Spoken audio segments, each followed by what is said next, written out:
Welcome to this reading of the 6th chapter of The Game of Life and How to Play It by Florence Scovel Shinn. My name is Joanna, and I will be reading for you today. Chapter 6: Casting the Burden, Impressing the Subconscious Mind. When man knows his own powers and the workings of his mind, his great desire is to find an easy and quick way to impress the subconscious with good. For simply an intellectual knowledge of the truth will not bring results. In my own case, I found the easiest way is in casting the burden. A metaphysician once explained it in this manner. He said, the only thing which gives anything weight in nature is the law of gravitation.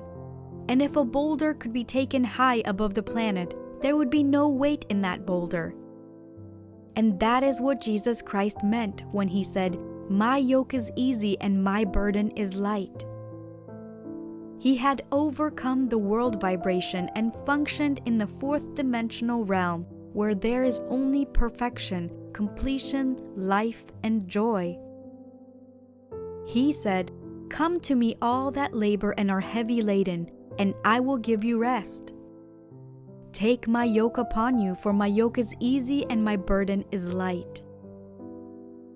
We are also told in the 55th Psalm to cast thy burden upon the Lord. Many passages in the Bible state that the battle is God's, not man's, and that man is always to stand still and see the salvation of the Lord. This indicates that the superconscious mind, or Christ within, is the department which fights man's battle and relieves him of burdens. We see, therefore, that man violates law if he carries a burden. And a burden is an adverse thought or condition, and this thought or condition has its root in the subconscious. It seems almost impossible to make any headway directing the subconscious from the conscious, or reasoning mind, as the reasoning mind, the intellect, is limited in its conceptions and filled with doubts and fears. How scientific is it then to cast the burden upon the superconscious mind, or Christ within, where it is made light or dissolved into native nothingness?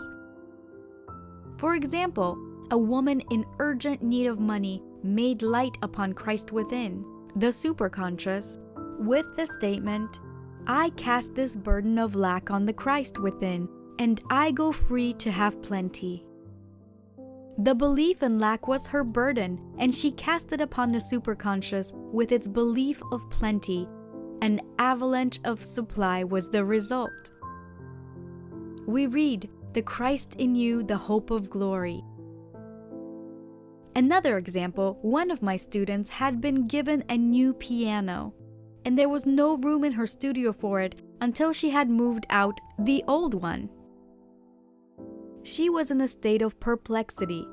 She had wanted to keep the old piano, but knew of no place to send it.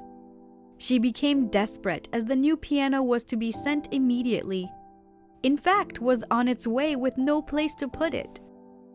She said it came to her to repeat, "I cast this burden on the Christ within, and I go free."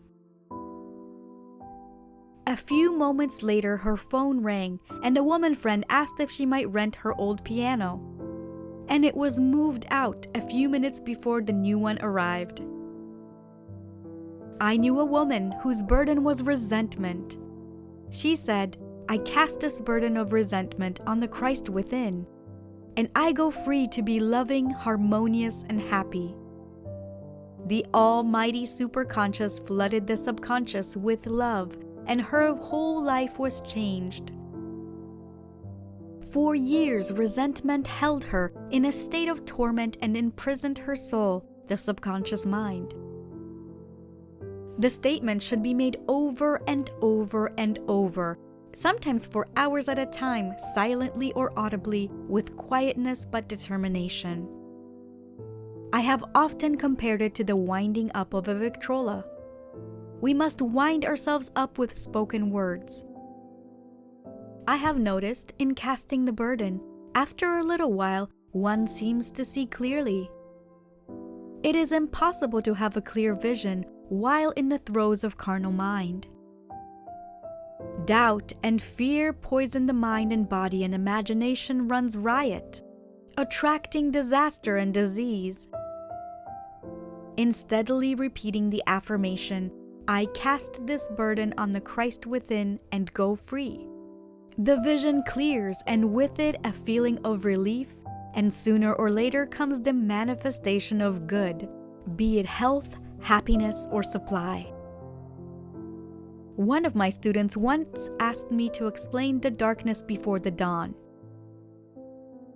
I referred in a preceding chapter to the fact that often before a big demonstration, everything seems to go wrong, and deep depression clouds the consciousness. It means that out of the subconscious are rising the doubts and fears of the ages. These old derelicts of the subconscious rise to the surface to be put out. It is then that man should clap his cymbals like Jehoshaphat and give thanks that he is saved, even though he seems surrounded by the enemy, the situation of lack or disease. The student continued, "How long must one remain in the dark?" And I replied, "Until one can see in the dark, and casting the burden enables one to see in the dark." In order to impress the subconscious, active faith is always essential. Faith without works is dead. In these chapters, I have endeavored to bring out this point. Jesus Christ showed active faith when he commanded the multitude to sit down on the ground, before he gave thanks for the loaves and fishes. I will give another example showing how necessary this step is. In fact, active faith is the bridge which man passes to his promised land. Through misunderstanding, a woman had been separated from her husband, whom she loved deeply. He refused all offers of reconciliation and would not communicate with her in any way. Coming into the knowledge of spiritual law, she denied the appearance of separation. She made the statement, "There is no separation in divine mind. Therefore, I cannot be separated from the love and companionship which are mine by divine right." She showed active faith by arranging a place for him at the table every day, thereby impressing the subconscious with a picture of his return. Over a year passed and she never wavered, and one day he walked in. The subconscious is often impressed through music. Music has a fourth-dimensional quality and releases the soul from imprisonment. It makes wonderful things seem possible and easy of accomplishment.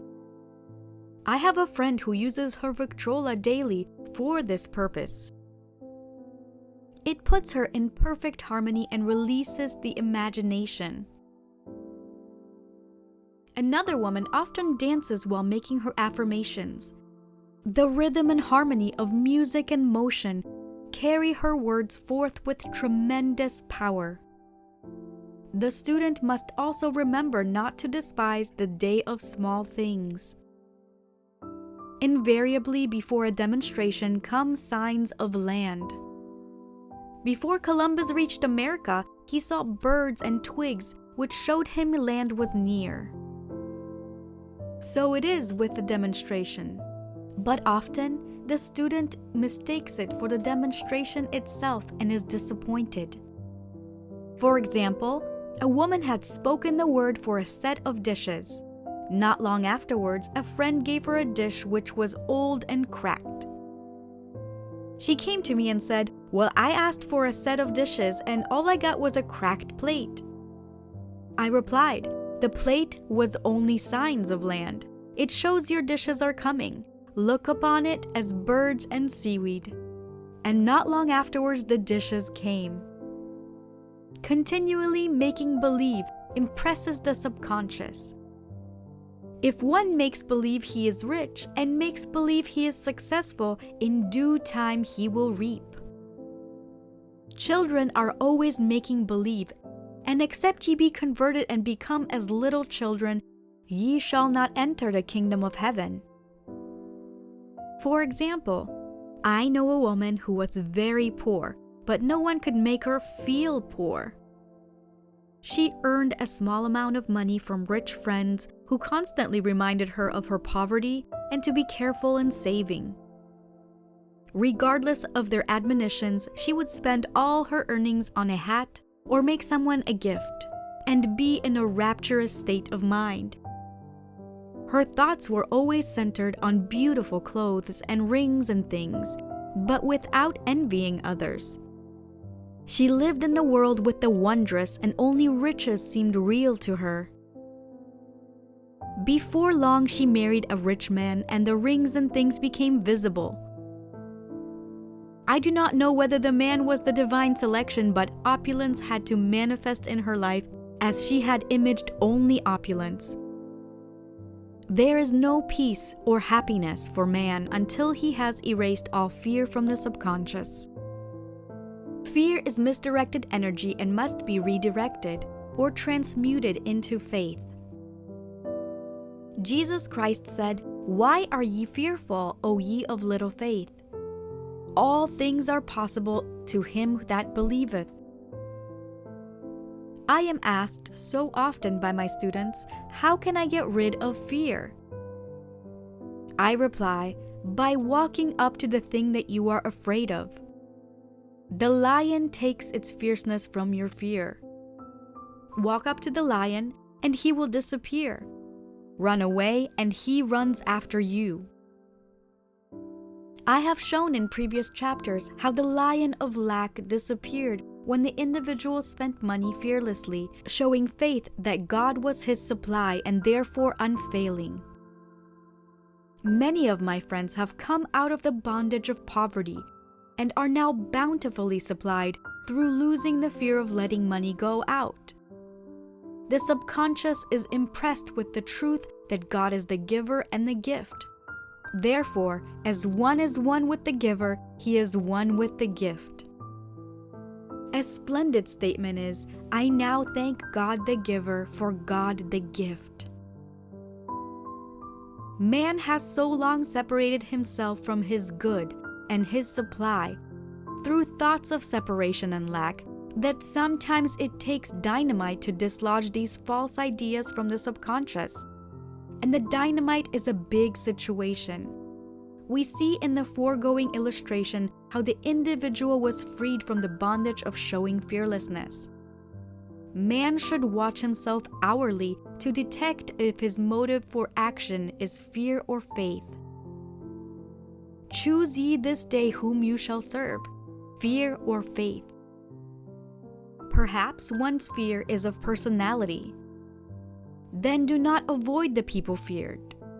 Be willing to meet them cheerfully, and they will either prove golden links in the chain of one's good or disappear harmoniously from one's pathway. Perhaps one's fears is of disease or germs. Then one should be fearless and undisturbed in a germ-laden situation, and he will be immune. One can only contract germs while vibrating at the same rate as the germ, and fear drags men down to the level of the germ. Of course, the disease-laden germ is the product of carnal mind, as all thought must objectify. Germs do not exist in the superconscious or divine mind, therefore are the product of man's vain imagination. In the twinkling of an eye, man's release will come when he realizes there is no power in evil. The material world will fade away, and the fourth dimensional world, the world of the wondrous, will swing into manifestation. And I saw a new heaven and a new earth, and there shall be no more death, neither sorrow nor crying, neither shall there be any more pain, for the former things are passed away. End of chapter 6. Thank you for listening to this reading of the 6th chapter of The Game of Life and How to Play It by Florence Scovel Shinn. Comment down below what is the biggest takeaway from this chapter for you today. If you liked this video, found it helpful or valuable in any way, hit that thumbs up button. And if you're new to this channel, don't forget to hit that subscribe button and the bell notification icon to get notified every time I upload a new video. Because this year, I am committed to helping you gain mastery over your mind and emotions. See you in the next video. Bye!